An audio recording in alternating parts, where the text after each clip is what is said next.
Shut up and sit down.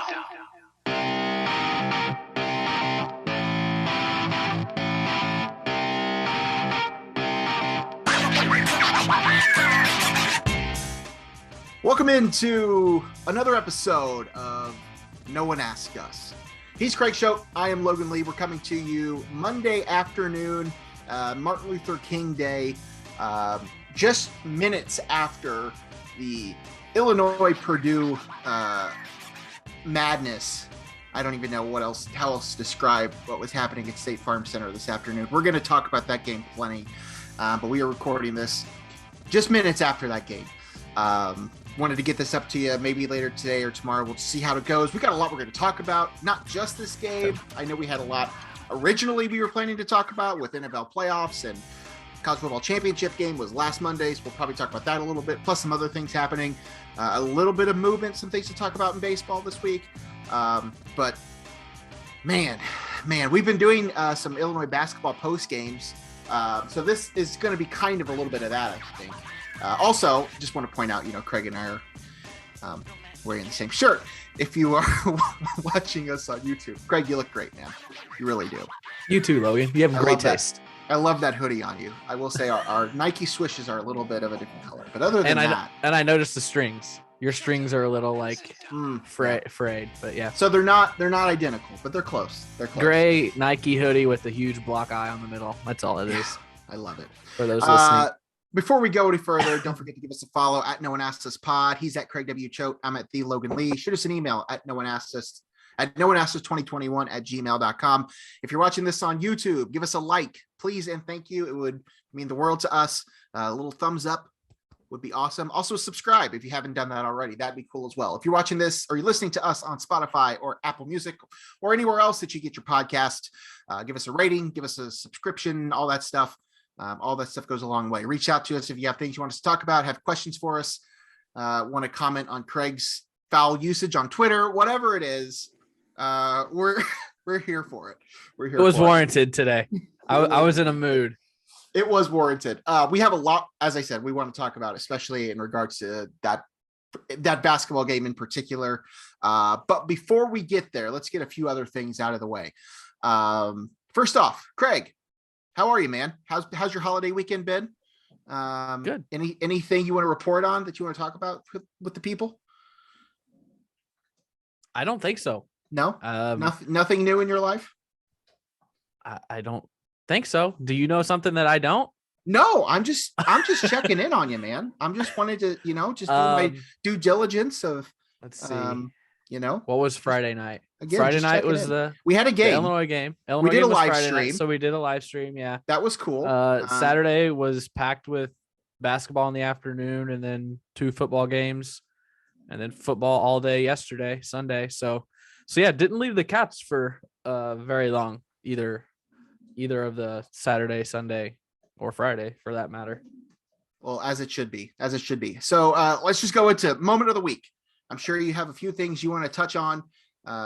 Do you want to stick with your general theme of, Chicago Bulls, Iota Sumu, Malcolm Hill, or are you going to? Yeah, I want to get away from that a little bit today. We're going to get away from it, but we'll probably talk about it later in the show, just because I think it deserves a little more than a quick moment of the week. But it is Illini related. First, my boy Nick Allegretti caught a touchdown last night. Yeah. For the Kansas City Chiefs. Former Illinois offensive lineman Nick Allegretti, one of the greatest guys that I covered at Illinois. He's a great kid, fantastic guy to represent Illinois. He was drafted by the Chiefs. This is his 3rd year, so 2019. Yeah, 19. He was drafted by the Chiefs late, I think 7th round. Won a Super Bowl his rookie season, went back to the Super Bowl last year. He got in on a goal line play last night in the Chiefs win over the Steelers, and he was eligible receiver, and he just kind of threw TJ Watt to the ground and leaked out to the goal line, and Mahomes found him for a touchdown.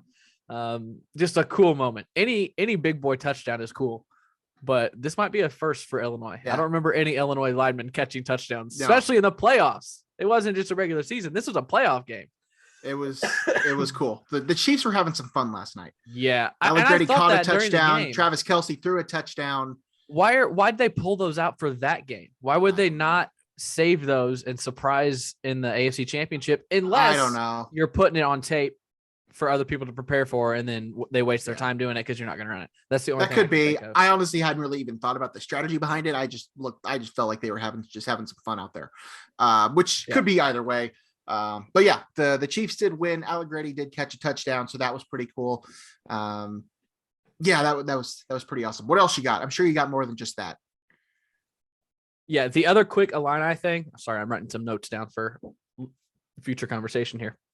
The other Illini thing is the Australian Open started last night, and another former Illini, Alex Vukic, who graduated in 18 or 19. He was an All-American for Illinois. He won his opening round match at the Australian Open. He's an Australian native. He's from Australia, so cool for him to be playing in it in his native country. But I believe it's his first match he's won at a major. He's kind of been bouncing around on the Challenge Tour, which is kind of the minor leagues of tennis, but it was cool to see that he pulled off an upset last night against a ranked opponent. He beat the number 30th player in the world, so good for him. My actual main moment of the week that I wrote down a couple days ago. So MLB's in a lockout, So what are these players doing? Like, are they just going to work out, or like do they need to make some cash or something? A certain Cardinals center fielder, Harrison Bader, went and did some substitute teaching at a school in St. Louis County. I thought that was really, really cool. Yeah. That was cool. I think he taught PE. So he just like played dodgeball or something, but the school, Clayton Schools. Yeah. Clayton School in St. Louis County, tweeted out a video of him, just being there as a substitute teacher during the lockout. So we don't talk baseball in here often, but let's get him some love when we can. Yeah, that was pretty cool. I will admit that was awesome. Yes, I mean, it was just kind of a perfect storm of sorts of baseball being in the lockout and schools needing substitute teachers and everything else. So yeah, that was cool to see him show up to do that. I got a couple things I want to touch on. One of them is also baseball related. One of them is Illini related. The news this week that the Yankees are hiring Rachel Bakovec to be the manager for their single A team down in Tampa, the Tampa Tarpons. First female manager in minor league baseball. She had been with the organization for a few years. I think she might have even been with another organization or two before this. But it's just really cool. Just cool to see that happening. Excited to follow how that goes, for how that season goes. But that was announced this week. A couple other, women in baseball type of things were also announced this week, but that was the big one of, her getting the actual managerial spot for a affiliated AAA or single A team. That was really cool. The second thing, I think she was in the Cardinals system for a little while. That sounds right. I read up on her a little bit. I know she had been in a few different organizations. I don't have it in front of me specifically, but yeah, she'd bounced around a few of them. That's a good one. That's a good call. And my other one, do you follow Caleb Griffin on Instagram? Yeah. Yeah. Caleb Griffin, who we've talked about on the show before, is a kicker for the Illini. Has also gotten in some receiver and kick returner, stuff like that. Local kid from Danville. He has always been about supporting former classmates and repping Danville and repping Vermilion County. And the last 10 or so days, and I don't have I didn't write them all down. I didn't ask him specifically just to follow up with it, but he has been visiting various Danville, I believe most of them are Danville High School, but I could be wrong on that. Yeah. Former athletes that are playing college basketball elsewhere. He has been traveling literally around the country to see these games. I did message him just to ask him. He has been to now 4 stops in 10 days, I think. Yeah.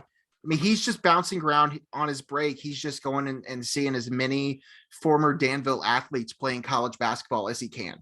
Like, they're not like just a Midwest thing. Like, he is traveling around the country to do this. I just thought that's just really cool. Caleb's just a cool dude. And just to see that, like, how much he cares about, Danville and and local athletes and stuff like that. That's just really cool to see. Yeah, I messaged him about a month ago because he went to, I think it was Cincinnati. Yeah. So he posted on his Instagram from the Washington football team game where Milo Eifler played. Yep. So not Danville, but former Illini teammate Milo Eifler, who played for the Washington football team. He posted a picture from there. And then like an hour later, he posted another picture in Cincinnati. Yeah. I think it was the Browns versus the Bengals. So he was watching Chase McLaughlin. Yep. And I messaged him. I was like, wait, did you go from DC to Cincy and watch both games in like a span of an hour? He said, no, I got the video from DC from a friend. So he wasn't actually at that one. But yeah. I messaged him. I messaged him not too long ago about that. But yeah, he was in Denver. He was at a Bulls game too. Or Devin he Smith. Was sitting, I think he was at a Bulls game. He was at a Bulls game. He was at a Bulls game with his Pretty brother. Sure his brother was there with him for that. Yeah. And then Kendall Moore from Danville plays at Colorado State. So that was an easy double up there. He was in Florida not too long ago for Sean Haupt. Yeah, it's crazy. Where in the world is Caleb Griffin? Because it's something different every week. It's awesome. It's very cool. Good for him. Love to see that. Love to see him supporting the local kids, all the Illinois athletes and the Danville High School athletes and Vermilion County athletes. I mean, I know he's been up here to Notre Dame several times to see Anaya here. So good deal. So you and I, we never really talked before we started about a question of the week. I thought of that when as soon as we started the show. Okay, I don't. So we can just skip it. We can just give the results of last week and we'll have no question this week. Okay, that's fine. We'll just skip the question of the week, but we do want to talk about last week's question of the week. We asked who gets your vote for NFL MVP? That was our question from last week. We gave the four options being Tom Brady, Aaron Rodgers, Jonathan Taylor, and other. Asked people to comment below if they voted for other. Of course, nobody actually did that. But whatever. 6% did vote for other, and Jonathan Taylor got 11%. Most of the votes, as we figured, went to Aaron Rodgers and Tom Brady. Aaron Rodgers with 44.6%, Tom Brady with 38.6%. At one point, it was several days into this poll that we had it up. It was really close. It was like 50-50 for a while between Brady and Rodgers. And then all of a sudden it just shot up and Rodgers took a pretty commanding lead, which I think he will win the MVP. I think he's the most deserving. You can debate his off the field things all you want. I don't think that's what this is about. He has been the most valuable player in the NFL, and they were a number one seed for a reason, and the reason was Aaron Rodgers. Yes. Yep. Would you agree? I don't disagree. I think he is I think he's the choice. I think you could have made an argument for not Tom Brady, but Jonathan Taylor about a month ago. Yeah. But I agree. He had 2 or 3 games where he only ran for 100 yards, which in the scheme of things sounds still pretty good, but for him, it wasn't great. And then they missed the playoffs. So I don't think he gets any votes. I think it's either Rodgers or Brady, and probably Brady. I would go 80-20% chance that it's Rodgers. All right. So that's that. If we think of another one, we'll put it out there on Twitter. We probably will. We'll probably discuss it and put something out there, but we're not going to talk about it today. So that was your question of the week for last week. Thank you to everybody that participated in that. And we'll probably have another one up there. Craig, do you want to talk about Illinois basketball? Let's do it. Okay. So if you tuned into our post-game show from Friday night, you listened to us talk about how Illinois eventually handled Michigan. It ended up being about a 15-point game. Didn't really feel like a 15-point game. It was pretty much an even game most of the game. Illinois kind of took over down the stretch. But at that point, Illinois still hadn't lost the game in conference play. That leads us into today. Purdue entered the day ranked number 7th in the country. That eventually changed right before tip-off to then they were number 4. Illinois started the day at 25th, and then that changed right before tip-off, and they were 17. So at tip-off, this was 4 versus 17. And wow. Wow. It was a heck of a basketball game in Champaign this afternoon. To me, it felt like Christmas morning. Just waking up, knowing there was a noon tip off Eastern time. And then about 2 hours before tip, word starts to get out that Andre Curbelo is dressed and is warming up, or at least taking some shots on the floor. Yeah. So at that point, I mean, we've been talking about this kid for months when we were going to see him again. And I think we had both mentioned it on one of our previous shows that probably weren't going to see him today, but you might see him Friday when they play against Maryland at the end of this week. So I think I was pleasantly surprised when I saw that report come out. I assume you were the same way. Yeah. But again, this was just kind of a tease. We didn't really know if he was going to play. All we know is that he had his shorts on and he was out taking shots on the court 2 hours before the game starts. Then a little while later, another word got out there that he was actually going to play. Mm-hmm. And I'm so glad that he did. Yeah. He was an absolute cog for this team. And then tip-off starts, and then the game's kind of a roller coaster. Let's just talk about it. Where are you at with this game? What did you learn from this game? We'll just start there. What did you learn from Illinois Purdue this afternoon in Champaign? I learned that those two teams are two of the 10 best teams in the country. Yes. Illinois was on the cusp. We weren't exactly sure because of how they played when Curbelo was playing early in the season. We weren't sure how this team was going to be at full strength again, because the team has improved so much without him. You know, you bring him back into the fold. Again, we did not know when it was going to happen, but it did happen today. You just weren't really sure. And to watch this team go down by 11 at halftime, be down by 13 at one point in the second half, only get 22 out of 50 minutes from Kofi Cockburn. He played less than half the game. To lose in double overtime, yeah, it's a 8-point loss. It's not an 8-point loss. No. It's like a 2-point loss. So to only have 22 minutes from Kofi, what did he score? 13 points, maybe? 10 points. 10 points. 10 Only points and 5 boards.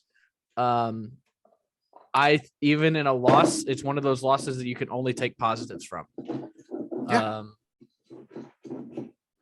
Freaking my dog, man, just interrupting my soapbox here. Not really a soapbox, but yeah, it's a positive. You know, there was a time in the second half where I was like, all right, this is really going to piss me off. This loss is really going to hurt. But then they came back in the second half, forced another overtime. And then when it got to the second overtime, I was like, you know what? I don't even care if we lose this game. It was probably in the first overtime when I thought that. I was like, if we win, great. But I've seen enough to know that this team is a Sweet 16, Elite 8 type of team. And that's what I learned today. And Curbelo is who we thought he was when he plays not at a 10. As my friend Colin Woodside says, don't play at a 10. Play at an 8. Play at an 8, and you're fine. Once you get to 10 is when you start seeing trouble. Yep. I agree. You echoed all of my thoughts. I was back and forth in the first half. Wasn't sure what we were going to get out of this game. Kofi, we talked about the foul trouble, didn't play a lot. So I kind of just assumed that this was when you're going up against Purdue and they have, if Kofi's the best post player in the conference, I mean, tonight he wasn't, but no. A lot of people's eyes, he probably is. If he's one, Purdue has 2 and 3. I mean, they have arguably the second and third best post players in the conference. Dickinson has not been it. You can make an argument for EJ Liddell, but Trace Jackson Davis. It's close. Yes, it's close. Regardless, they have two of the top 5 for sure. Yep. So I just knew that was going to be an issue. So when he got into early foul trouble, I certainly wasn't checked out of the game, but I just assumed this was going to go down in a blaze of glory, and we were going to be a little concerned going into Maryland, because as you remember, despite having 2 wins the last 2 games, Illinois hasn't looked great. Yes. They went on the road and squeaked by Nebraska, and then they returned home and they did beat a depleted Michigan team by 15 points, but it wasn't really a 15-point game. I mean, just as this one wasn't an 8-point game, that was more like a 6-point game most of the game. So I wasn't sure what we were going to get, but they showed they have it.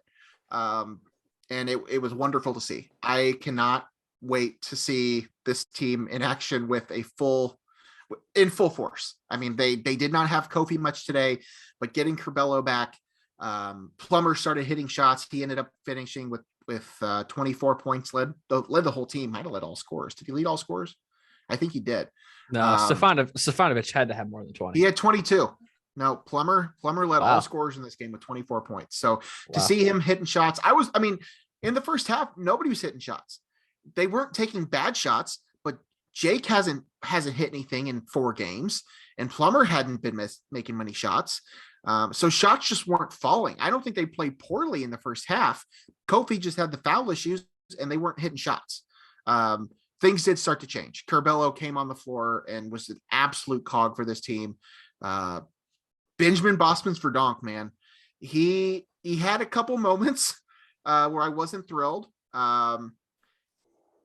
He's not great with catching the basketball. And he's not super confident in scoring the basketball, but he does a lot of other things. He played great defense on Bozaki and Travion Williams. I mean, he was incredible just coming off the bench. Omar Payne wasn't providing much, and Kofi was in foul trouble the whole game. So, I mean, Bosman's for donk, man. He was great in his 20 minutes. I think everybody was, maybe a little passive I don't want to say upset, but there was the point where he caught the pass under the basket, really had a wide open layup, passed it out, ended up resulting in a 3-point game. I think 3 is better than 2. 3 is better than 2. And I think if you think back on it, you have to be glad that he did that, because I think the game might have ended in a 1-point loss after regulation had that not happened. But he was great. I cannot be upset about this. And nobody can be upset about this. That team can't be upset about this. Purdue is absolutely one of the best teams in the country, and Illinois proved that they are right there with them.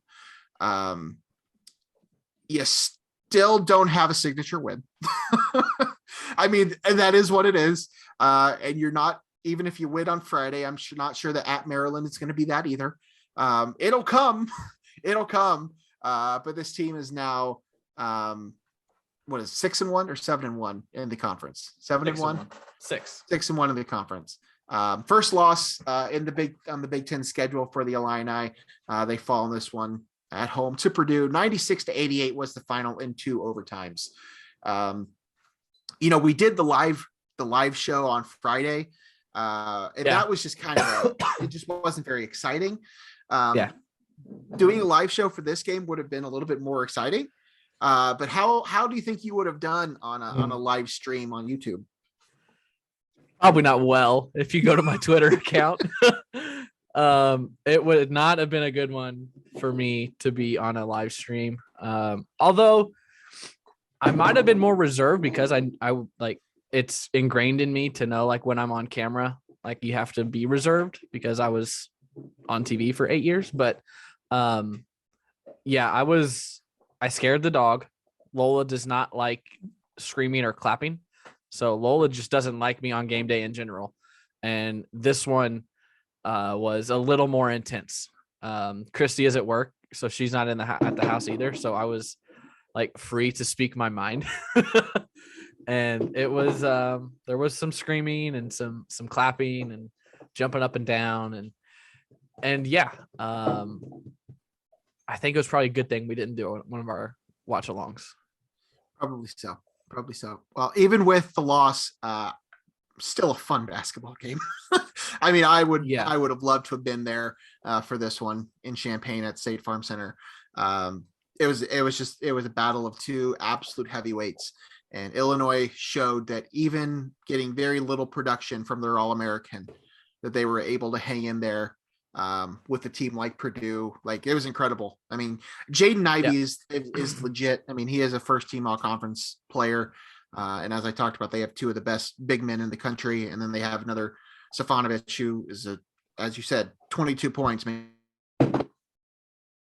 shoot, he can score. They can do it all. I mean, in my opinion, they're still far and away the best team in the conference. I know they've had a couple early losses, but I think if any team in the Big Ten is going to have a chance to make a run at a Final Four, I think Purdue's still got the best shot, in my opinion.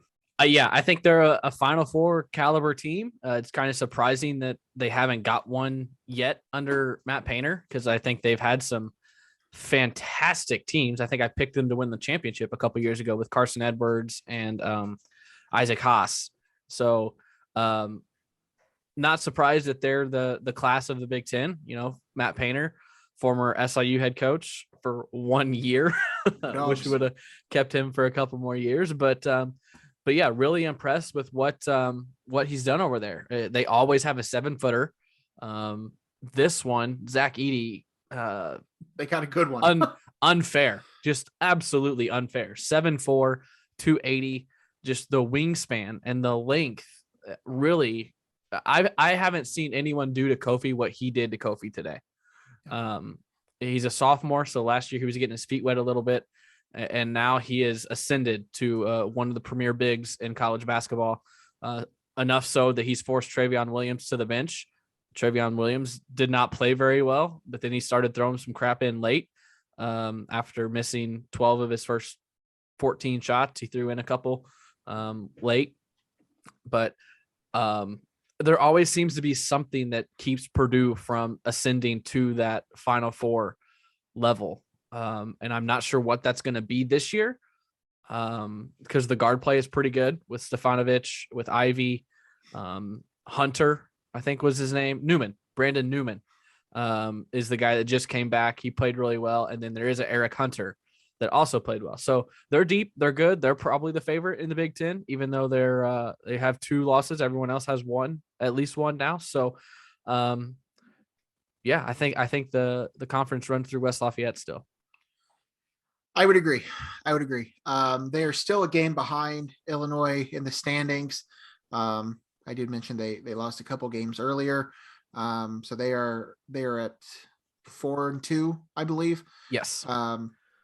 So yeah, I agree with you. I think they're to me still the best team in the conference. And I think that they're, as I said, the best chance that the conference has to make a run, but Illinois has shown that they're not going to not be a test. I think Illinois is certainly proved and shown that they're one of the teams at the top of this conference. Will they finish number 2? Hard to say. They could still finish number 1. Who knows? But I think they're certainly in that conversation. Anything else regarding this game on Monday that you want to talk about? Talked about BBV and Curbelo and Kofi's foul situation. I would love to see a little bit more out of Jake Grandison. He struggled. Him and Plummer had been non-existent for about 3 or 4 games. Plummer at least broke out today. I mean, this team has a lot of weapons. They have a lot of ways they can score, get points. But when those threes aren't falling, it can be scary. Yeah, still a little worried about the outside shooting. Plummer actually was about the only one that shot it really well. Trent struggled from behind the arc. Jake struggled from behind the arc. Does it concern you at all how out of sync Kofi looked when BBV was in there, like battling and playing really well against the same guys? Like, what does it concern you that Kofi played bad when BBV, who is lesser talented, came in and played well? No, but I don't think Kofi's looked great the last 3 games. I mean, he's had some issues with he just looked exhausted against Nebraska. Yeah. He didn't fight against Michigan, but that wasn't his best game. Yeah. I don't know. I wouldn't look too far into it. I think he must be going through something in his head. I mean, maybe he was one of the guys that got COVID and he's just struggling to. Could be. That could certainly be. The fouls were obviously an issue. I don't know if that's a can of worms you want to open up on this show or not. That was my next thing. Do we want to talk about the officiating? Go ahead. I will just open up that. Leave the floor to you. There's nothing really to say other than it was bad. Yeah. It was just, it's consistently bad. And it's the same guys. When you know the referees by name and they have a reputation, of being bad referees and they hold that reputation up, how do they continue to have a job? Everyone in the Big Ten knows Bo Borowski is terrible. DJ Carsonson is terrible. Larry Scarrato is terrible. How do they continue to be employed? It's the whole Ted Valentine thing from 3 or 4 years ago. Everyone in the Big Ten was so vocal of him being so bad. TV Teddy. Finally, the Big Ten just didn't hire him back. Now he's in the ACC. So something's got to change there. Fouls were 23-15. Now, given Illinois started fouling on purpose late 4 or 5 times, so it was probably about 18 or 19-15, but it was bad. Zach Edey got away with stuff. There was a sequence in the first half that he was backing Kofi down in the paint, and he threw a shoulder, and Kofi fell back. Now, he didn't fall, but Edey threw a shoulder enough to knock a 280-pound guy away and then went up for an easy layup. That's an offensive foul. Very next possession, they're trying to get this whole, when you're in the post and you turn and you use your own elbow, like you hook them with your elbow and pull them towards you so you can go around them. They're trying to do away with that.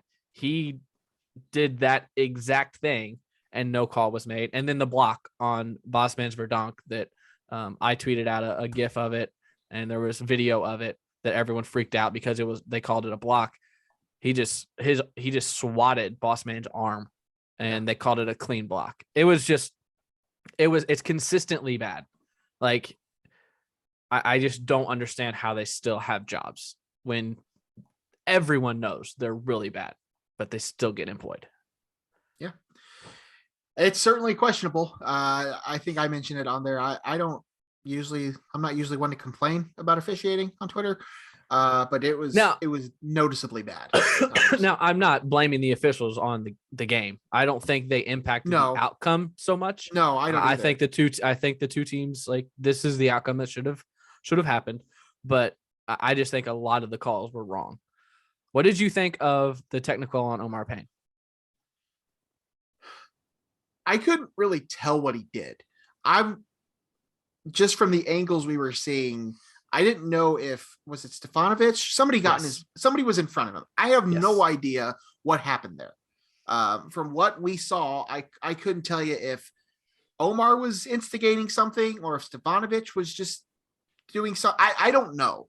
And it looked like there was an elbow involved in something, but I don't know that was necessarily flagrant worthy, but I don't know. I didn't really. What I saw was Omar's walking down the court with his hands up, and Stefanovic gets in his way. And Omar's got his hands up, and he he's like turning to like put his hands over Stefanovic, but he clearly takes his elbow and purposely throws it in Stefanovic's face as he's like lifting over. It looked 100% intentional from what I saw. Now I got a bunch of people tweeting at me that the replay didn't go back far enough to show Stefanovic hit Omar on the other end to start it. But the TV never showed that. Yeah, I don't know. I saw enough there to tee him up, and I don't know what the rules are, but I feel like it looked like it was an intentional elbow to the face on purpose that would have ejected him. It could have been. He didn't play like the rest of the game, so it didn't really end up mattering. I don't know. We didn't really get a great angle of it. I wasn't really sure what was going on there anyway. Yeah. I don't really know that changed anything either. But hey, it is what it is. All right. Anything else with Illinois Purdue before we move on? Nope. Matchup again here in about a month at West Lafayette. So Illinois will get their chance for redemption on the road on February 10th. I might try to go to that. We'll see. Mackey's fun. If you haven't been, you should go. I have not been to Mackey. I've been to a football game at Purdue, but I've not been to a basketball game. So we'll see. Would be one to definitely keep an eye on. But that is coming up here in a few weeks. A few games between then and now, one of which is coming up this Friday, I believe. Is that right? Is this game on Friday? Yes. 21st. Yes. Illinois goes to Maryland on the 21st, Friday night, for a 7:00 start. Illinois has already played Maryland once this season, and Sorry, I was just checking that. Yep, Friday. I wanted to double check that because that didn't sound right. But yes, Illinois has already played Maryland once this season. They beat them at home 76-64 back a few weeks ago. Maryland is a team that hasn't been great. They're only 1-5 in the conference. So they have only got one Big Ten victory on the season, and that was to Northwestern. So they've struggled a little bit. No, their win. Oh, it was Northwestern. They also lost to Northwestern. So not much to go into there. We've already seen this team once before. Illinois just needs to not be the team we saw the last two games and be more like the team they saw today. And Kofi's got to stay out of foul trouble. Kofi, the foul, I do want to talk on that because he has been pretty good this season about staying out of foul trouble. As much as fans have wanted to get on the refs for calling or not calling things, he's done pretty good for the most part about staying out of foul trouble. You're not going to see a team that's going to have an Edie and a Travion Williams going against you all season until you have to see them again. So assuming Curbelo is back fully now, which it looks like he is, and everybody's healthy, I don't think there should be any concerns going to Maryland, but crazier things have already happened in the Big Ten this season. So I certainly don't want to get ahead of ourselves. Maryland on the season is 9-8. As I mentioned, they're 1-6 in the Big Ten, or 1-5 in the Big Ten. Any takeaways before we, leading into that game? What are your thoughts? Any positive, negative things they need to work on, things you need to be looking out for? What do you got for me? It's a game that you got to win. I feel the same going into this one as I did going to Nebraska. Maryland's a little bit better than Nebraska. But I think it's going to be the same type of game where it's going to be pretty close throughout. And then you just got to hold on to it at the end. And hopefully you can have a comfortable lead where they're fouling you and you're just hitting your free throws and you ice it away. Because I don't think it's going to be a blowout. But it's a game you need to come back to Champaign with a W in your bag. Yeah. Yep. I agree. Don't want to lose two in a row. Just avoid that. That would not be a good situation. Winning the home game seemed to be a little bit easier, but Illinois has already won a few road games this year, so I'm not particularly concerned about that. But as I said, crazier things have happened. That one is going to be Friday night, 7:00 Eastern time, 6:00 Central on FS1. That is the next game for Illinois. Maryland does play on Tuesday this week. They're going to play Michigan, the team that Illinois just played this past Friday. So they will get a 7th conference game in before they play Illinois on Friday. That's the only other Illinois game this week. They do not play between now and then. So we will probably give you a post-game show after that one. And then lead into Michigan State after that, I believe. At home, Tuesday. It's going to be back. It's going to be alternating, big games versus not so big games. So that's at least kind of nice. It's not all stacked against you where it's, ranked opponent after ranked opponent after ranked opponent. At least you get a little bit of a break, as much as a road game in the Big Ten can be a break. So that is Friday night. I think that kind of covers that. The other Illinois basketball thing that we did want to talk about, Myers Leonard. Myers was back in Champaign today for the first time, I believe, since he graduated. Well, I know he's been in Champaign, but it's the first time he's been to a basketball game. Yes.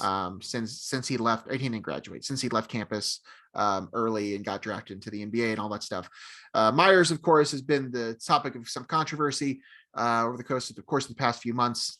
Currently not playing in the NBA after he made a anti-Semitic comments on Twitch. Yep. That then led to him getting cut by, who is he with, the Heat at the time? He was Blazers. He was with the Heat. He was traded and then immediately cut. Yeah, he was traded to the Thunder, and then Thunder. I forgot about the Thunder were even involved in that. We did not. We do not want him. We are cutting him immediately. Yeah. And he was cut after that. It has not played in the NBA since. Since that happened, he has kind of been on a redemption tour of sorts to reach out to the Jewish community and learn more and apologize for the things he said, as I said, to learn more about them and what he said and what it means and just that whole thing. But he was back in Champaign to make a very nice donation to the athletic department and towards, I believe it's towards Ubben, correct? Yes. That's the whole thing. I think it was like $500,000 that he and his wife were making towards the university. I think he did speak to the media before the game. I didn't really see a ton about that because that was also the time that the Curbelo stuff was happening. So I think anything with Myers related that did not get brought up on the broadcast. Anything related to Myers was obviously kind of pushed off to the side. I saw some comments when it was announced that this was happening, that this was going to be like some sort of distraction. I never really got that vibe. I never really thought of that. The whole Myers coming back and giving a donation would be a distraction. No. I think there was a lot more going on than people caring about that. I'm cool. It's cool to see. I'm happy for him, happy for his wife. They have also started their own company. I think it's some food related thing, if I'm not mistaken. They have like bars or some type, whatever it is. They've kind of gone into this business, and so they contributed back to the university where they met and everything. So that was cool to see. Always like Myers. Not sure what the rest of his basketball career will hold, if anything, but it was nice to see him back in Champaign. Yeah, it's a good donation for Ubben. They're about 80% towards their goal of I think 40 million is their goal to raise for the project. But yeah, he's trying his hardest to make up for the mistake that he made. I know he is going to, or part of his trip is to the Illini Chabad to talk to them after what he said, and kind of, like you said, his kind of redemption tour of the comment that he made. I don't think the broadcast even said he was there, did they? No, he was never mentioned once. Yeah, never mentioned, which is, wow, that's kind of surprising. But yeah, it was good to have him back on campus. Robinson native, Illinois native, most recent draft pick up until July when Iowa got picked by the Bulls. So good to have him back. Excuse me. And I think he was happy to be back. For those that want to hear, I'm sure all the media outlets will have the interview with Myers. I know he did like a press conference, and then I think a couple people did one-on-one interviews with him. So look for those at all the media, Illini media outlets, because I'm going to not reach out. I'm going to seek those out and see what he had to say, to see, because I'm sure they asked him about his last year and how it's all went down. So yeah, it was just good to have him back and still supporting the program. Yeah, absolutely. As I said, we'll see what happens with the rest of his career, at least from a basketball standpoint, but nice contribution to athletics and to that facility. In the rest of the college basketball world, there is a new number one this week. The Auburn Tigers. Craig, are they number two? Who's number two? Then? Gonzaga. Gonzaga is one, but Auburn got more number one votes. Oh, that's what I saw then. Okay. Again, this was all happening right before the game, so like I never really gave it much of my attention at all. Yes, Auburn did receive the most number one votes, but they are the number two team. Gonzaga is number one, Arizona 3, Purdue 4, and Baylor 5. Only a 4-point differential from Gonzaga and Auburn. That's incredibly close. I have not been paying much attention to Auburn basketball this year, but apparently I need to. Really good. They're really good. I see that. I mean, I've known they were good, but I haven't really watched much of them. I had them number one in my poll. Good for you. I saw you posted that out. I got bored last night. Just to spite Andy Katz having Illinois at number 4 on his power rankings. I was not going to tweet them out. I was just going to have them, but I saw Andy Katz tweeted his out and had Illinois at number 4. Jeff Goodman did not have anything drastic, but he tweeted his out this morning. So I was like, you know what? I did it. I'm going to get him out there. I had Illinois and Purdue nailed. I got them in the exact same spot that they ended up. Oh, did you really? 4 and 17? Yep. Where do you think this Illinois team should be? I mean, we've talked about the fact they don't have the signature win, so it's hard to say they're better than 17 because they haven't really beat anybody. But does your gut tell you they really should be right now? I think it's about right. Okay. I think after today, even though they lost, if they win against Maryland, I think they still go up or stay. I don't think they're going to drop. No, I agree. So yeah, I think that's about right now. But I still, like I said, what I learned today, Illinois and Purdue are probably the 10 best teams in the country, 15 best teams in the country. So it's going to be right there. Yep. I agree. Okay. Anything else from college basketball that we should talk about? I mean, obviously there's games every single day. There've been upsets. Seems like every single day. Saturday. Feels like there's carnage. a new team at the top of the rankings just about every other week. Saturday, who lost on Saturday? Oh my God. Like there was a lot. There was like 6 teams ranked from 17 to 25 that lost. That's what allowed Illinois to jump up. All right. Baylor lost at home to Oklahoma State. Gonzaga won, UCLA won, Auburn won. USC lost to Oregon. Arizona won, Duke won, Kansas won. Michigan State suffered their first conference loss at home to Northwestern. Yikes. That's not a good look. Houston won. Arkansas beat the LSU. The LSU was 12th. Iowa State beat Texas. They were both ranked. Iowa State was higher. Xavier won. Kentucky beat Tennessee. Tennessee was ranked. Kentucky stomped on Tennessee. Both, as I said, both of those were ranked. Texas Tech lost to Kansas State.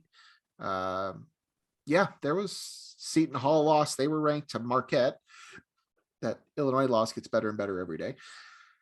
And Alabama lost. So there were several top 25 teams that went down on Saturday. And then on Sunday, did you see that Villanova Butler score? Holy smokes. Yes. Villanova beat Butler 82-42. Yikes. And then Ohio State beat Penn State. Those were the top 25 scores from the weekend. All right, let's move on. We've been talking about. Oh, you got more. Go on. I was just scrolling through Twitter or through Instagram.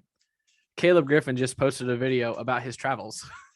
Oh, did he? Yeah. So where has he? Did we touch on all the places he's been? We forgot Mercer. He was in. Oh, that's right. Macon, Georgia, to watch Aaron Haupt. Who plays women's basketball as a freshman at Mercer, and then it looks like he went to Denver and then to Colorado State, and then back over to Florida, I think, for Sean. So yeah, I think we got all those covered. What a run! But yeah, his Instagram, Caleb Griffin is his Instagram.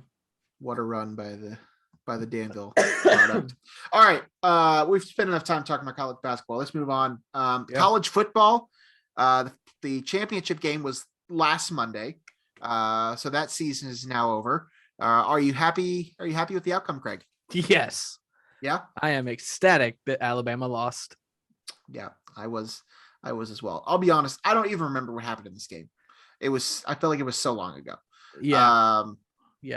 I do remember Georgia won though. That's really the important thing. It was close. Jamison Williams tore his ACL. Yes. Okay, I remember. It was kind of a really boring first 3 quarters. It was. And then the fourth quarter got a little bit more exciting. Georgia's outscored Alabama 20-9 in the fourth quarter. Ended up winning that game 33-18. I'm with you. I'm glad to see that somebody was able to beat Alabama. Granted, it's not like they're winning the championship every single year. I know we do a lot of bitching about it, but it's more or less the fact that they're always there. They're always in the playoff. They're always in the championship game, whatever. They will continue to always be there until something drastically changes, which doesn't sound like anything is drastically changing for a while. Yeah. We didn't really include this in the rundown, I don't think, but doesn't sound like the ACC is really inclined to do much changing. Nope. I've seen reports that they might be holding strong because they're trying to strong arm Notre Dame into joining their conference. Don't know if that's true. They seem to have a lot of other concerns, which I will agree with some of the things they said, because the statement that was made from the ACC was that the NCAA has some other things they need to focus on first. And I do agree. I do think there needs to be some sort of government governing the name, image, likeness, transfer portal, Like I'm happy that we're to this point that we are able to do this stuff now, but I do agree that something needs to be done with that first. I don't know that that necessarily means that we can't also move forward with the playoff situation. I don't know why those things have to be done in an order. But I do agree that something needs to be done about they just need to have some sort of guidelines for name, image, likeness, and transfer portal and all that stuff. But it doesn't look like, at least right now, that there's going to be much movement on expanding the playoffs, at least before 2026. That could change. Doesn't look likely. But yes, Alabama does fall in the championship game. Georgia beats them 33-18. Yes, major injury. What was that, the second quarter when he went down? I don't even remember. I believe so. I believe it was either early second or late first. Yeah. One of the two, because he went to the locker room and then he came out in sweats after halftime. Yeah. Definitely changed the landscape of that game a little bit, because I think he was on pace to really have a game. Yeah, because they were already without John Mechie. So Alabama was without two of their top two playmakers. Yeah. And when you take them out of the equation, Bryce Young can only do so much. So that was this past Monday. So the season is over, and Logan is officially the winner of the college football pick'em for the year. We already knew that, but it's official now. Because the season's over, we can talk about it again. I'm waiting. Where's my trophy? Where is it at in the process? Is it stuck on a FedEx truck? You know about supply and demand right now. Supply chain right now it's not good because of COVID. So you might not see it for a while. Kind of like my IO jersey. I'm going to go to a game here in a couple weeks. I'm just going to buy one there and I'll send it to you. I thought you were going to say I'm going to buy one for myself and wear it on the show. Oh, I will do that too, for sure. And then I'll send you one after. So yes, that was, God, seems like too long ago, but yes, that was the end of the college football season this past Monday night. So we were in full basketball mode at this point. NFL playoffs got underway. There was some weekend. Illinois football news this week, though. A couple of guys coming back. Did you see that? Jamal Woods said he's coming back. Yeah. Michael Marquez said he's coming back. He's kind of bounced around all over, but late in the year he became a pretty reliable guy in like a fullback tight end role. Luke Ford just tweeted out big news coming soon. The talk is that he's going to come back instead of go to the NFL. He hasn't declared either way yet. Daniel Barker right now is in the NFL. They're trying to get him back. And I feel like there was one other thing, but I can't remember it. But a pretty good week for Illinois getting guys to come back. Marquez and Woods are for 6 years. I think they're for 6 years. Might be 5th. Could be. But yeah, it's that's two good additions, especially Woods, because the defensive line was going to be a weakness and not have much depth. Now with him, that's a big boost. The Luke Ford that was showing off his hops on Twitter, he dunking it. I believe it was Jon Logan. Yeah. Getting some dunks in the other night. I think that was during the Michigan game or sometime this week. Yeah, right before Michigan. That was making its rounds. Oh yes, I just saw Caleb posted his stuff. Facebook too. Okay, move on. NFL. Yep. Or do you have anything else college football related? No, I think that's it. Okay. NFL playoffs. First week is almost officially underway. There is one more game tonight. So obviously we do not know the outcome of the Rams and Cardinals that'll play Monday night, but we do know the outcome of the rest of the games. They weren't really all that exciting for the most part. Nope. There was one or two. Yeah. Several. I don't know if I want to say blowouts necessarily, but they weren't exactly the most eventful. 2 blowouts. I would say 3. I would say 3 blowouts. So real quick, we'll just kind of go over these. Cincinnati wins its first playoff game in 30 some years before I was born, apparently. So they won their first playoff game in that long, beating the Raiders. And then the Bills just pounced and just annihilated the Patriots. That was on Saturday night. The Patriots just looked awful. And then on Sunday, the Tom Brady led Tampa Bay Bucks, had no issues with Philadelphia. So they move on. We'll talk about the next one in a minute. And then, as we talked about earlier, Kansas City took down Pittsburgh 42-21. You want to talk about your Cowboys, Craig? We haven't really talked a lot about the NFL and your Cowboys on this show, the team that you have started to claim again. Yeah. The Cowboys did some cowboy things. Yeah. Let's talk about it. I just want you to vent and talk. What do you want about me to talk about first? Whatever's on your mind. If you want to start beginning to end, or if you just want to start with the end, whatever. You can't commit 15 penalties and win a playoff game.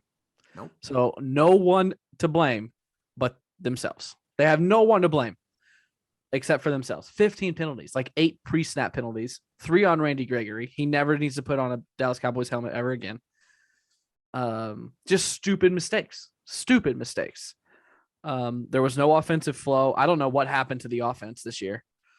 Started off so hot. They kept trying to feed Zeke, and he just doesn't have it anymore. Never really got Tony Pollard involved, and Dak just didn't. They just weren't looking good. They weren't creating holes, offensive line, and then you weren't stopping the 49ers on the ground. Like the holes that the offensive line for the 49ers was making, a 7th grader could run through. Like it was incredible. They just had nothing, and then all of a sudden, the switch flipped, and it was like a 1 possession game, and I didn't know where that came from. So like I said, you can only blame yourselves because you had 15 penalties. You can't blame the ref on the last play. Oh, okay, good. I just wanted to hear. I wanted to hear your thoughts, where you were coming from. Now, I will say, I tweeted what was that play call, but once I thought about it, I kind of loved it. Dak just ran 5 yards too far. Yeah, I had no issues with the play call. If he goes down at the 30, there's 3 or 4 more seconds, and the ref can get the ball. You can snap it, spike it, and then run your play.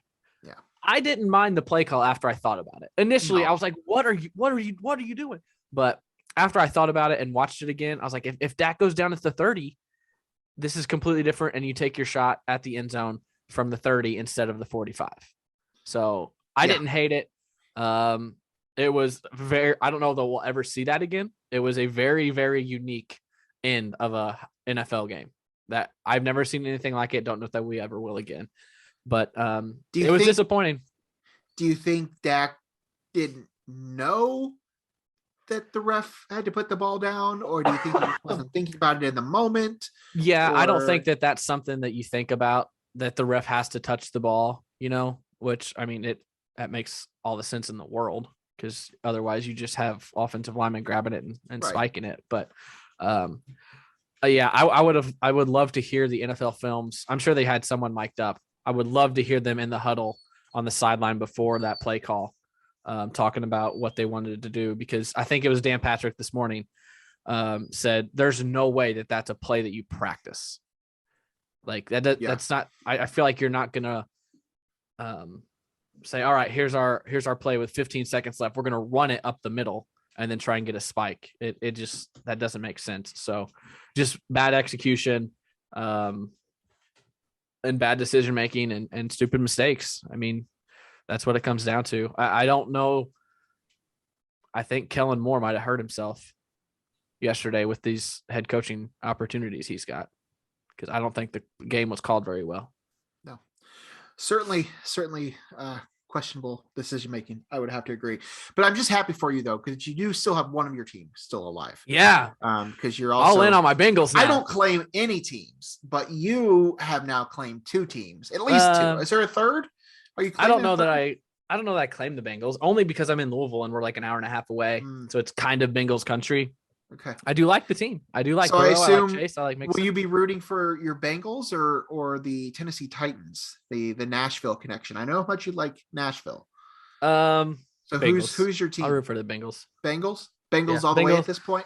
At this point, yeah, because I'm not a big fan of really anyone else that's left. Okay. So yeah. All right. I think they can get to the Super Bowl. I think the NFC team, whoever it is going to win it. But I think they can get to the Super Bowl. They can beat Tennessee, and they just beat Kansas City 3 weeks ago. Yeah. So no, I wouldn't rule it out. So yeah, Bengals, Titans, 49ers, Packers will play on Saturday of next week. The Buccaneers will get the winner of Monday night's game, either the Rams or the Cardinals. And then the Bills and Chiefs will play the second game on Sunday of next week. So that'll be the divisional round. Real quick, at this point, who do you think's winning the Super Bowl? I mean, you just said the Bengals could, but no, I think the Chiefs do. Chiefs do. You're still sticking with the Chiefs? Yeah, I wouldn't be surprised if the Bengals do, or the Titans if they have Derrick Henry. I think the Titans could, or the Bills. I mean, I think anyone in the AFC could, but I'm gonna pick the Chiefs still. Oh, the Bills are really appealing. I just don't. I don't want to do that because then Tyler Dixon will be too happy. Yeah, I knew that name was coming up. NFC, I don't know. We'll have to see how tonight and we'll have to see how tonight shakes out. Probably still go with the Packers, which is both of our preseason picks. Okay, yeah, that's fair. I'll stick with that as well. You did mention the name Kellen Moore earlier. And the reason that's ironic now is because there was a lot of turnover in the NFL over, was that last Monday, Black Monday? Started last Monday, yeah. Several teams fired their coaches and GMs and everything else. The big one locally here, of course, the Bears cutting ties with both Ryan Pace and Matt Nagy. So they are now in the hunt for somebody to run the team and be the head coach. The big one, though, the shocker, was the Dolphins. Yeah. I don't think anybody really saw this coming, them firing Brian Flores. The Dolphins had won, was it 7 of their last 8 or something like that? Like, they had been on a run. Yeah. They had been one of the hottest teams in the NFL. Yeah. And something went down there because they were not, I don't know, his name, that was certainly the biggest shocker of the day. And now he is a top candidate for all these other openings. But the Vikings, the Broncos, the Giants, and the Texans all also fired their head coaches. Plus the Jags and the Raiders both fired their head coaches during the season. So there are several openings right now in the NFL in terms of head coaching spots. I would assume one of those will belong to Brian Flores. The other spots, who knows? I mean, I think some of those guys that were fired will land on their feet, maybe with another head coaching job, but I don't know. There's a lot of openings right now. Jim Harbaugh is a buzzword with this whole thing. Any predictions? What are you thinking? What do you want to see happen? I have no idea. I think probably Byron Leftwich is one of my favorite names. Brian Flores is probably another right at the top of my list, just from observing what's going on from the outside. Josh McDaniels is probably going to get a shot. Brian Dable, that's another big one. The Bills offensive coordinator, he's probably going to get a head coaching job. I hate this phrase, but I'm interested to see which way the Bears go. Do they bring in an offensive guy with Fields already in place to mold him? But they seem to love Brian Flores, and Flores is a defensive coach and did not do well with Tua. So is that the route you want to go? I'm not so sure. I'm not so sure. It's just funny to me when this cycle rolls around, because who thought Urban Meyer was a good hire in Jacksonville? Who thought David Culley was the right guy in Houston? But remember, Houston couldn't get anyone to take their job at this point last year. They were just grasping at straws for anyone to take it. Yeah. Joe Judge, who thought he was the right hire for the Giants? 2 seasons he's gone. Vic Fangio, great defensive coordinator, but I don't think anyone was excited when the Broncos hired Vic Fangio. So it's like all these hires that when they make them, they're like, is that really the right choice? And then 2 years later, they're gone. Why is that? Why do you think you just don't think there's enough quality candidates out there? I don't know. Or what? I mean, do you agree with what I'm saying though? Is that all those Yeah. guys were like very like that's the guy you're going with type of hires? So I agree. I don't You know. always have that, but I just feel like, yes, I think it was more than I think it was more of those than normal. Yeah. But I don't really know necessarily why. Yeah.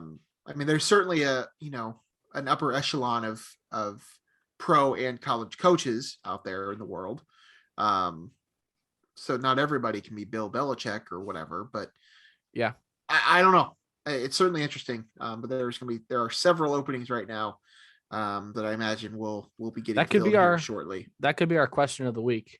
We pick 4 and ask which one's the better job, like we did with the college poll. I like that.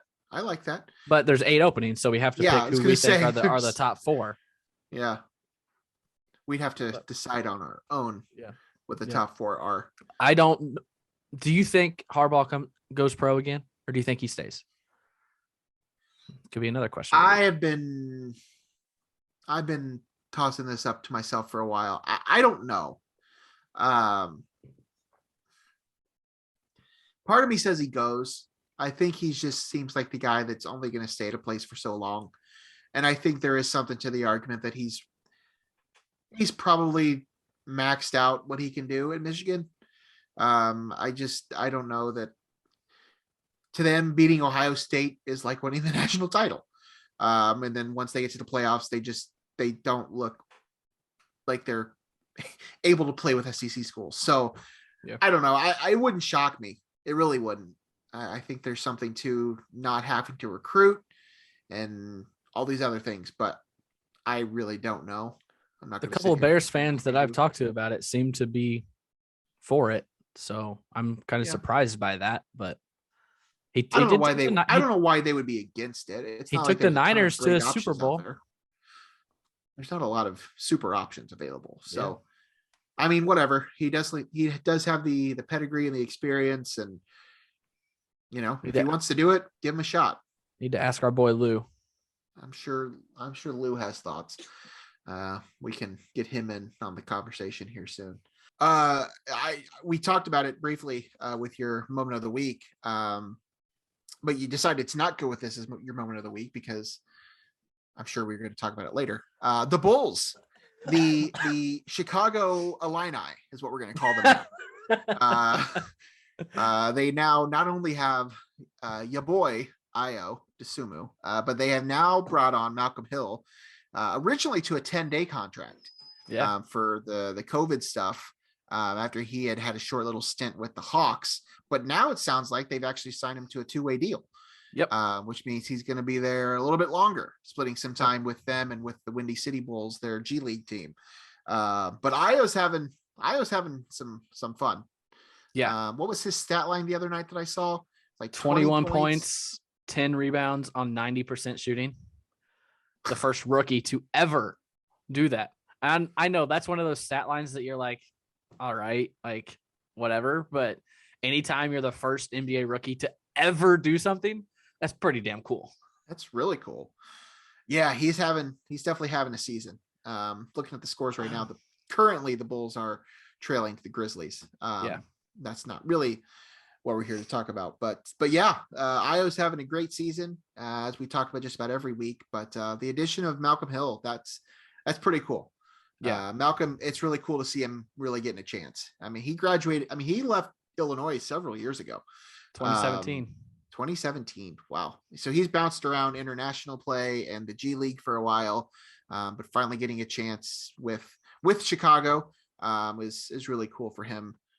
He's from St. Louis area, right? Yep. Fairview Heights, Belleville. Yeah. Went to Belleville but still, definitely a local connection for him too. So cool to see him and Io, both wearing the Bulls red. It's gonna be fun to watch them the rest of this year. I think they're certainly still a favorite in the East, but I think they still need to add. Yeah, they definitely need to add. Their last 2 games before today, I guess.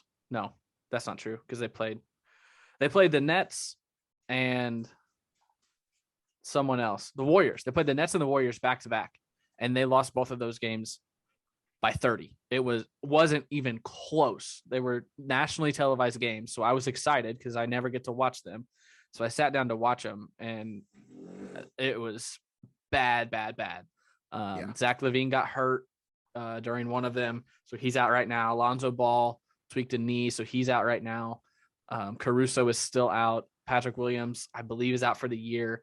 So they're dealing with some stuff, which gave Malcolm the chance, and they signed him to this two-way after only one game, I think. Maybe two. I think it was might two. Have been two. Yeah. I think it was two. Either way, it wasn't very long. Yeah. So Bulls need to add a piece. Defensive end. They need to add someone that's a stopper. They need Caruso to come back, and they need to add someone to guard somebody, because what I watched of the Nets game, they couldn't stop any of those big three. Kyrie, Harden, and KD all had really good games. So need to add something. Don't know that Malcolm is the answer there. He plays well, but he's not going to be a starter by any means. Io has started the last two games, but need to add a defender, but don't know where that's going to come from. We'll see what happens there. But as I mentioned, I certainly think they're in contention to be one of the better teams in the East when it's all said and done. Real quick, one other basketball thing. Did you happen to catch any of this SIU game on Saturday? Yeah, I had it on early, and then I turned it off. And then I saw a tweet that it was a 3-point game late, like under a minute. So I turned it back on, and I watched the end. Yeah. They had their chances to beat UNI on Saturday. During the whiteout. I will say it wasn't as white as I was hoping to see there. But Southern struggled a little bit. They're not. They need to get some things together. They're 9-7 on the season. Yeah, I don't know what they are in the Valley. 2-2, I think. 2-2 or 1-2 in the Valley, something like that. I think Valparaiso's their only Valley win. No, they beat Evansville. December 1st. That was the game I went to. Oh, that's earlier. That's why I'm not seeing it. That makes sense. So 2-2. They still got some time, but they've struggled. I thought you were asking me about the end of the game, because go ahead. The line for the game was a point and a half. I forgot all about that. Yes, go on. Yes. The closing line that ESPN had was Northern Iowa -1.5. Yep. UNI hits a free throw with 0.8 seconds left, or like 1.8 seconds left, to make it a 4-point game. And SIU inbounds it and hits a half court, 3/4 court three at the buzzer to make it a 1-point game to cover the spread. Like ultimate bad beat. I hope SVP has it on tonight. I hope it makes it. Yeah. That was rough. That was rough for all you gamblers out there. All right, Major League Baseball, still in a lockout. Well, not a lockdown, a lockout. So those are two very different things. There was some buzz over the course of the last week or so that there might be some headway being made between the two parties. But came to find out that the proposal that the owners were making was not anywhere near what the players wanted. And it doesn't seem like there's been any progress since then. So here we are now, January 17th, as of recording. I would be hesitant that they get spring training started on time. I think that's questionable. I think we're reaching that point now. Pitchers and catchers are tentatively supposed to report here in another couple of weeks. That doesn't look like it's happening. So we haven't got to the point where they're going to start cutting into actual games. But from what I've heard from players, if anything, if last season was an indication of anything, or 2020 would have been the indication that they need more than just 2 to 3 weeks to get ready. I don't think the players really want to just, be thrown into an abbreviated spring training and then have to get out there again. I don't think that's not what they're shooting for. That might be what the owners try to do. But other than that, I don't think we have much progress there. The one thing out of baseball, though, that we did get this week is that Jon Lester Jon Lester is retiring from Major League Baseball. The former Red Sox hero, the former Cub hero. I will never forgive the Cubs for letting him retire. Not in a Cubs jersey, but the fact that he retired in a Cardinal jersey, of all things. I read a thing that the Red Sox, for one, should have never let him leave Boston. Yeah. And they did. Then the Cubs should have never let him leave Chicago, and they did. And then that resulted in him retiring with your beloved St. Louis Cardinals, helping you make it to a wild card game. So, I'm sure you're happy for that. Yeah. What are your thoughts, Jon Lester, on his career, on his run? I never had a problem with him. I don't know if it's. I don't know if it was. Onyx has a problem apparently. I don't know if it's because I'm so far distant from that. It's been 6 years now since the Cubs won the World Series, and he kind of did his thing that I just don't remember.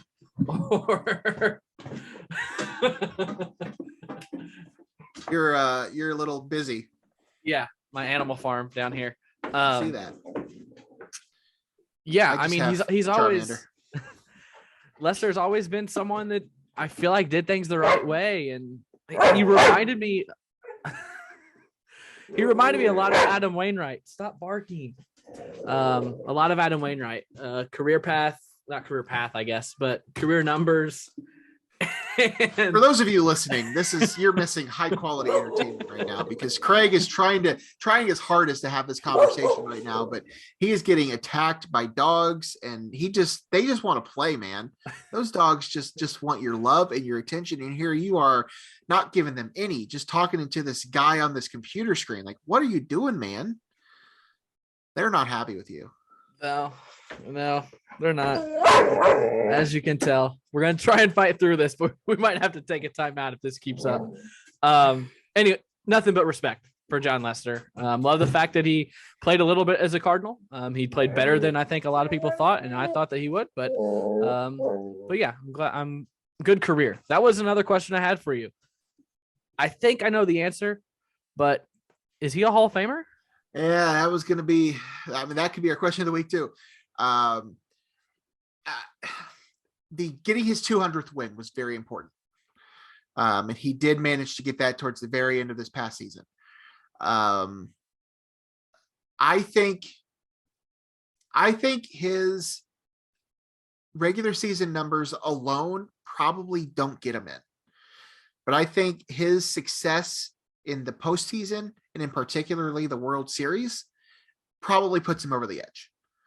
I think that he's obviously been an excellent pitcher. He has helped two dynasties that have struggled immensely. He was in the minors with the Red Sox when they won their first World Series to break their curse. But then he ended up winning two more with them as a member of the team. And then, of course, what he did in Chicago, I mean, he is arguably, I don't even know if it's arguably, I think he is the single greatest free agent signing in Chicago sports history. I don't think that that's really up for much of a debate. As I said, Hall of Fame is certainly worth a discussion. I would go with yes, not first ballot, but I do think he gets in. I do. I would agree. How about you? I would agree. Yeah. Yep. Like you said, 200 wins. That's a great career. 3 World Series, right? Yep. I know. I think you just said it, but 3. Yeah. Yep. 3 World Series. That's another notch in the cap. Yeah, I would agree. I don't think he's first ballot because baseball writers are old and fickle and don't know what they're doing anymore. So I don't know that he's first ballot, but yeah, I think he'll get in. Heck of a career for Jon Lester. Great guy too. Had to go through some stuff off the field too with Yep. the cancer treatment and everything, and then the way that he came back and did what he did with the Red Sox. And then, as I said, being the Cubs fan, I'm forever grateful for what he did for the city of Chicago, being such a huge part of that World Series team, part of that team in 15 and 16, and then having a great season again in 18. That dynasty did not result in what any of us wanted as Cubs fans, but it brought a World Series to Chicago. So if anything, kudos to that. So congratulations to him on his retirement. He's definitely an icon. The Cubs, ironically enough, have never retired the number 34, which obviously because he wore that, but that was the number that both him and Kerry Wood have worn now. So in the past, I thought he wore 31. 34. Oh, 34. I thought he was 31. Oh, okay. Go ahead. Now you're making me second guess this, but I was pretty sure it's 34 because it was the same number that Kerry Wood wore. Yeah, 34. Okay. A few years back, the Cubs retired 31, which was Maddox. That was Maddox. And who else wore 31? Fergie? Somebody else. There were two 31s retired at Wrigley Field. So I think there's an argument to be made that they should do that again for both him and Kerry Wood. That'd be kind of cool. All right. Baseball, anything else from the sports world we need to talk about? I know we've been talking for a while, but did the Cubs sign any international? Yes, they did. There's like 5 or 6 players they did. Couldn't really tell you much about any of them, but did the Cardinals have a big one? Yeah, they did something that they've never done before, the Cardinals.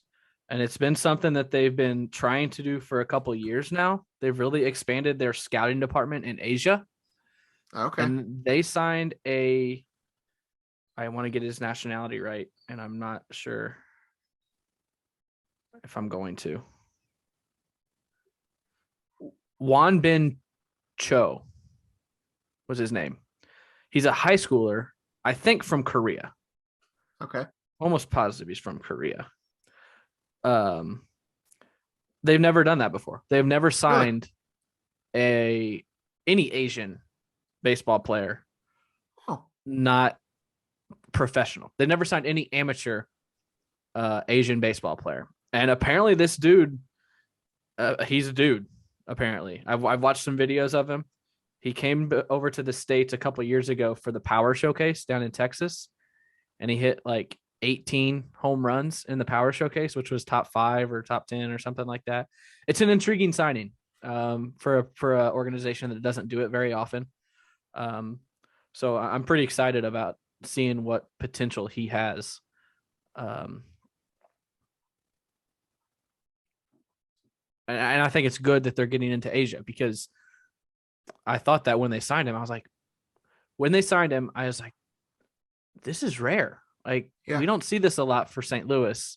And then one of the reporters said this is the first amateur signing. It's like, that makes sense. There's been do you remember the closer that the Cardinals brought over a couple of years ago? Sungwon Oh. Yeah. That's him and So Taguchi are like the only Asians that I can remember the Cardinals ever having. So it's cool to see them expanding over there, because there's a lot of talent over there. Obviously, every year there's someone new coming over that turns into a star. So right, yeah, the Cubs haven't had a ton. They tried one, Kosuke Fukudome, which started off positively, but that went south real quick. But yeah, good for them. Yeah, the Cubs did have a few signings. He is South Korean, just so we get that out there. He is South Korean. Okay. Well, very cool. Yeah, that's definitely such a great market for baseball talent. So it's nice to know that they're making an effort, because I know a lot of teams haven't. A lot of teams just haven't really got over there. So showed his remarkably advanced swing, the story says, and hit a pitch 468 feet with an exit velo of 112. He topped that with a 485-foot shot that left his bat at 115. 6'2", 200-pound outfielder. So I'm excited about it. Excited. As you should be. Gives us something baseball to talk about, or at least a little bit. As you should be. I think one of the Cubs signings was Alexis Hernandez, who is actually the brother of another Cubs prospect, Christian Hernandez. So that was kind of cool. I saw Juan Soto's younger brother got signed as well. Yep. Christian Hernandez is the top. I think he's like number 3 in the Cubs system. So they did sign his brother. I know that was one of them. But all right. Anything else sports related before we move on to other things? Nope. We can get to the other story. Okay. The other story this week is A sad one. The loss of TV icon Bob Saget. That was a gut punch. That was a gut punch. That happened. Oh goodness, I don't even remember what day that was now. It was came out of nowhere. Bob, of course, famous for it was Monday, right after we recorded. Oh, that's right. A lot of things happened right after we record. Yeah. We recorded on Sunday. Yeah. Monday, that happened Sunday night, because that happened, and then Black Monday, all the coaching stuff happened. So yes, we joke because all the, not fun stuff. This isn't fun, but a lot of things happen typically right after we record. But yes, Bob Saget, famous for playing the role of Danny Tanner on Full House, as well as hosting America's Funniest Home Videos. It did some other things too. Is known for, his stand-up comedy work, but he suddenly passed away this past week at the age of 65. He was on the road doing a stand-up comedy tour. He had just done a show in Jacksonville, Florida, I believe, and had posted on Instagram and maybe even on Twitter about how much fun he was having and how he loved being out there. Had this great picture of him. And then come to find out, he was in a hotel in Orlando and was found dead in his hotel room by himself. Yeah, super sad. Bob Saget is kind of, he's never really been out of the landscape of the world. I think he's been pretty famous, but he's not been super active in movies or TV shows or anything. He was involved in the Full House reboot, Fuller House. He wasn't on the show regularly, but he did, make some appearances. But such a sad moment. I don't know what your relationship is with him as an actor. But that was hard. That was a hard one. Yeah. I think you obviously watched more of his stuff than I did, as Logan is grabbing something from his bookshelf. Obviously knew him from Full House, probably watched every season of Full House. Did not watch any Fuller House, but did watch, Logan holds up the box set of Full House. I'm sure he's probably watched all of since Sunday. It's on HBO Max now, so I don't have to dig out the DVDs. But I know all the DVDs we own are like basically useless. I have like 400 in this room, and none of them are useful for anything. We did America's Funniest Home Videos was a staple in the Choate House, so know him from that as well. But yeah, like you said, he really hasn't done anything since. He's just maintained his status because he's Bob Saget, and that's really it. Someone tweeted, first we lost America's grandma, and now we've lost America's dad. Yeah. Also lost John Madden, and it's been a rough couple of weeks. 2022 has been rough already. Celebrities leaving us, but it was a shock. One of those that you don't really expect to happen, and when it does, it makes even less sense because we don't know why it happened. This is not me saying that it's the greatest show on television. This is not me saying that it's my favorite show on television, but I am confident in saying that I have watched more episodes of Full House than I have anything else on television. I have seen every single episode of that show several times over. It started before both you and I were even born, but it went into the 90s. So it was constantly on repeat. It was in syndication. It was on Nick at Night. It was on all these. So I watched it constantly on cable. Summer times, it was always on around lunchtime. Yep.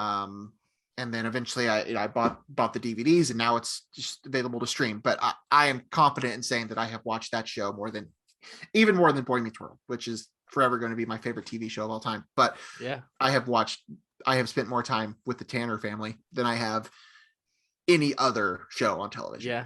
And everyone has said this. Every celebrity, everyone that's talked about Bob Saget the last week has said this, that he is nothing like Danny Tanner. No, he's not.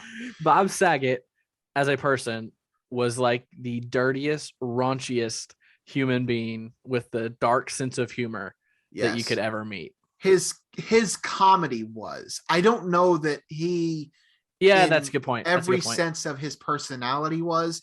I think he made a point when he was trying to break away from Danny Tanner and the hosts of America's Funniest Home Videos to make sure that his comedy got a little darker, just so that he could maybe step away from that. Not that he had anything against that role that he played on TV, both of those roles he played on TV, because I mean, both of them were extremely family friendly. But I think he made a very strong effort for that to be different. But it's unfortunate because I've known he's had a podcast. He had started a podcast during the height of the pandemic, where he would have on comedians and friends and actors and come on to a show. And I've known about it. I followed him on Instagram for years. Like, I knew this was a thing, but I just never listened. I just already have enough podcasts to listen to in my life. And then of course we started recording our own, but I just recently, within the last few days, started going back and listening to some of these, and it's just, he just seemed like such a great guy. And everybody that has, mentioned to him, you mentioned the other day to me, and I went back and watched the John Mayer Instagram live with him and Jeff Ross. It's just so sad, the whole thing. He was married. He had three daughters, actual daughters, in addition to his TV daughters. I was gonna say 6 or 7 if you count. Family. So, it's just, that was obviously very sad when that came out. I've definitely been watching some Full House. We started it up again, just to kind of revisit some of those older episodes and everything. He was not in the pilot for that show. I don't know if you know that or not. He is who they had in mind for the role of Danny Tanner when they created the show, but he was busy with another show at the time, so they didn't know they were going to get him. So somebody else shot the pilot in that role, and then when they ended up greenlighting the show, they were able to get Bob Saget. So there was a chance he was never even going to be Danny Tanner, which definitely would have changed a lot of things if that didn't happen. But he was sad. I just remembered, I went to his IMDb. He was on The Masked Singer a couple seasons ago. Oh, was he? Yeah. Okay. What season? That. I don't know what season he was on. It doesn't say. 2019, whatever. No, not 2019. I don't know what season it was, but he was on The Masked Singer. I do remember now that I saw that, but that video that Logan talked about with Jeffrey Ross and John Mayer, John Mayer's Instagram is where I found that a couple of nights ago, Friday night, maybe. Yeah. I saw that they went to LAX to pick up his car, which is something that you never think about when someone dies when they're away from home. Like, someone's got to go get their car. So they just pulled up Instagram live while they were driving the car back. Really good stories and good conversation with them. It's sad. It's very sad. Very sad. I think it was John Stamos that said, I'm not gonna I forgot what he said. He's like, I'm gonna live my life like nothing has happened, like he's still here. Which it's tough, but I'm just rambling right now because it's it wasn't expected. Didn't expect that. No, definitely was not. There's been no report on cause of death. I think it's just kind of assumed that it was either stroke or heart attack or something. Yeah, I saw something. Like there was any foul play involved, wasn't drugs or alcohol or intention or anything. Just kind of happened. So I think it was TMZ, where I get all my pop culture news and headlines, said that his family had a history of heart attacks, heart problems. Yeah, so he had some unfortunate things happen. His sister had passed away at a young age of a very rare disease that I know Bob has been helping raise money for and everything. Scleroderma, I believe is what it is. Yep. He had been on the board. I heard somebody say that he was actually on the board for that before his sister was diagnosed with it. This sounds right. Are you aware of this? I think I heard the same thing. It's incredible. Like, if it's such a rare unknown disease and he just happened to be like helping raise money for it already, and then his sister got it, like, that's just nuts. But either way, very sad. 2022 is already, not gotten off to a great start in terms of some deaths around the world, but definitely thinking of him and gonna probably watch some more Full House tonight. So, all right, we've been here for a while. Anything else you want to talk about? Any movies or TV shows you caught up on, or anything in the world that you need to give a shout out for? Or we are caught up on Yellowstone. We finished season 4 of Yellowstone. Not the best season of the show, but we are caught up on that. I finished another season of 24. Finished season 7 of 24. Have not started season 8 yet. No, we've kind of been slacking and lacking on our entertainment watching. We're just doing a bunch of. I watched Jungle Cruise. You did mention that. I watched Jungle Cruise. I started it thoughts? Friday. Enjoyed I think I finished it the other night, or finished Saturday morning, maybe. Yeah, it turned out to be a pretty entertaining movie. It's not I'm sure it didn't, or it's not going to win any awards or anything, but it's a very Disney type movie with a couple twists that I was like, oh, it was good. Movie. I'm glad I watched it. It's a fun movie. The Rock is on the Manning cast tonight. Yes, he is. The Rock and future U.S. Russell President Wilson Dwayne "The Rock" Johnson and Larry Fitzgerald, I believe. Yes, are the 3 guests. Dwayne "The Rock" Johnson. Yep, he is in Jungle Cruise with Emily Blunt and Jesse Plemons and Jack Whitehall, who I think is hilarious. He is hilarious in the movie. I enjoyed it. It was right up my alley in terms of.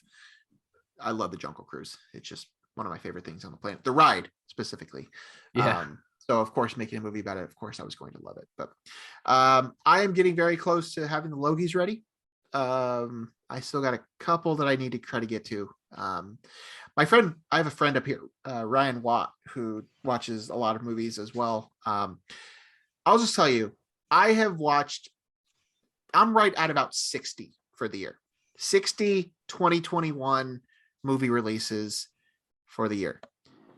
Ryan managed to get in, I think, like 120. So if you think I watch a lot of movies, I wish that I could. Granted, there was a few stipulations because I do mine with like a word cycle. I didn't really start until March, and there were some movies that he counted that I didn't count because I counted them last year. But even that, there was like maybe 20.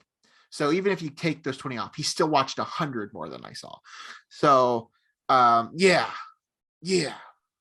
not 100 more, 40 more, whatever. I wish I could do that. I wish I had the time to do that. But yeah, Logies are coming. You be prepared. They will be here before you know it. All right. I think we're going to shut it down. Any final words for you, Craig? From you, Craig Choate? Nope. Nothing? Nothing at all? No.